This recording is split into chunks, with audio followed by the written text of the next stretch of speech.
Assalamualaikum warahmatullahi wabarakatuh. Eh, saya Uwan Fauzan Azari dan teman saya Idam Aprilianto dari NIM 12 dan NIM 8. Kami akan mengerjakan tugas dasar sistem pengaturan. Langsung saja ke next slide.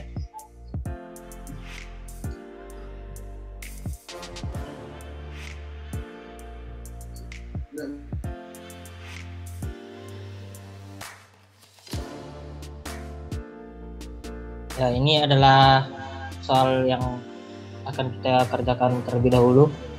Langsung ke next slide.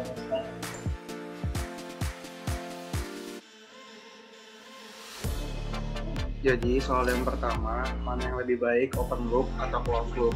Dari kesimpulan kami, open loop maupun closed loop keduanya sama-sama baik.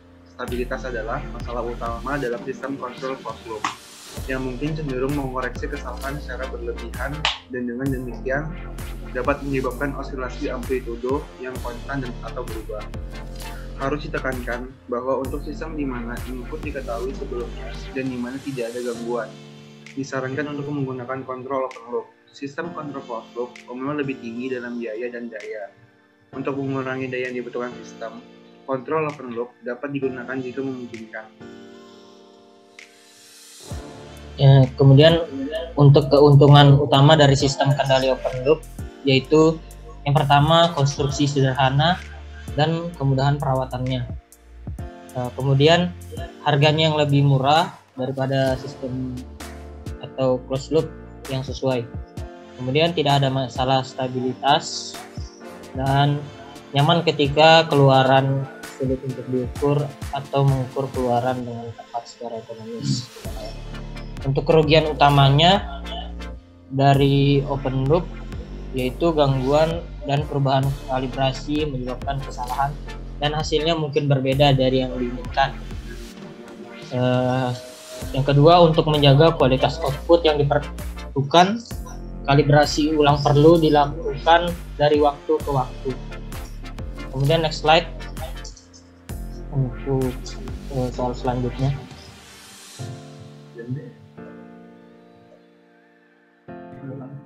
Jadi di sini saya akan menjelaskan tentang mesin cuci open loop. Nah, inputnya yaitu pakaian kotor, error detektor atau sinyal error, terus kontrolnya ada jumlah air, jumlah deterjen, dan set timer. Lalu diproses yaitu pakaian dicuci, lalu mengeluarkan output yaitu pakaian menjadi basah. Ya, kemudian mesin cuci closed loop tidak berbeda dengan dari mesin cuci open loop. Di sini inputnya tetap sama yaitu pakaian kotor. Kemudian kontrolernya yaitu kita menggunakan jumlah air, terus menyesuaikan jumlah deterjen dan menyesuaikan set timer. Di sini sensornya yaitu apabila ada kotoran dan kualitas air yang turun. Kemudian prosesnya sama yaitu pakaiannya dicuci, terus outputnya yaitu pakaian bersih. Kemudian sensor feedbacknya tingkat kebersihan pakaian.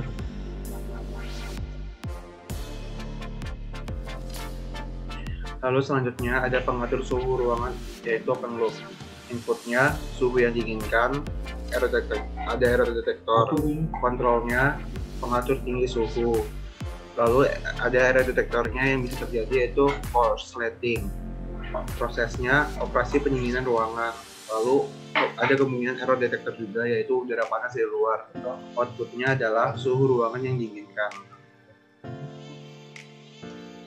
Nah, untuk mengatur suhu ruangan closed loop sama yaitu inputnya suhu yang kita inginkan, kemudian error detektor, lanjut ke controller yaitu mengatur tinggi suhu. Ke prosesnya yaitu operasi dingin ruangan. Di sini terdapat error detektor, ada kemungkinan di sini sebuah korsleting listrik. Kemudian outputnya itu kita mendapatkan suhu ruangan yang dingin. Di sini juga ada kemungkinan error detektor yaitu gangguan udara panas dari luar nanti. Terus feedbacknya yaitu kita mendapatkan suhu ruangan yang diinginkan. Next.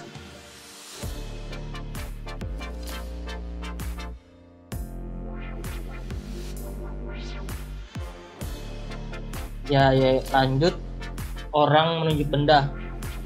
Sesuai diskusi kami yaitu di sini kita menggunakan inputnya yaitu orang tersebut, kemudian error detector, ke kontrolnya itu ada tangan, kemudian jarak bendanya dan penghalang jangkauan. Prosesnya yaitu bendanya akan terlihat dan outputnya bendanya akan terlihat untuk bisa ditunjuk.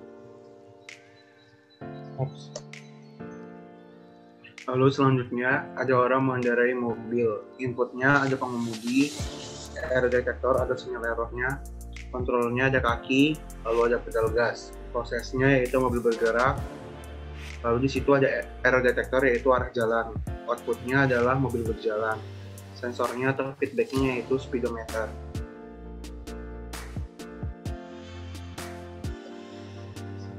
Kemudian ada robot mengambil barang. Di sini inputnya yaitu energi atau baterai untuk menggerakkan robot tersebut. Kemudian ada error detector. Di sini ada controller. Kita menggunakan motor atau dinamo. Terus kontrolnya itu ya mekaniknya yang akan bergerak. Terus prosesnya yaitu dari mekanik tadi, robot itu akan bergerak. Kemudian outputnya robotnya akan mengambil benda tersebut dan feedbacknya kita akan mendapatkan barang yang diambil oleh robot tersebut. Selanjutnya ada sistem pengatur level air. Inputnya ada air, lalu di situ ada error detector. Lalu kontrolnya ada katup atau keran air. Kontrol selanjutnya ada jumlah kecukupan air, plane-nya ada tandon air. Output yang dihasilkan adalah tinggi air yang diinginkan atau tinggi air sebenarnya. Sensornya itu ada pelampung. Nah, ini tugas dari slide yang kedua. Kami sepakat dan hasil diskusi kami ini adalah sebuah antena. Untuk diagram bloknya, next. Ya, inilah hasil diskusi dan kerja kami. Kami sepakat menggunakan diagram blok seperti ini. Inputnya yaitu potensimeter atau sebuah resistor yang akan menggerakkan komponen-komponen di dalamnya. Di sini lanjut ada error detector. Kemudian kontrolernya itu menentukan sinyal dan energi dari ampli. Terus akan terbentuk sebuah proses yaitu bergeraknya roda gigi di dalamnya seperti yang pada gambar yang tadi, dan bergerak pula motor-motor penggerak. Nah, terus outputnya yaitu kita akan mendapatkan sinyal yang kita inginkan, dan feedbacknya yaitu potensimeternya itu tadi. Baik, mungkin itu saja hasil kerja kami. Apabila ada salah kata atau kekurangan kami mohon maaf, karena kami juga di sini masih belajar. Saya tutup dengan Assalamualaikum warahmatullahi wabarakatuh.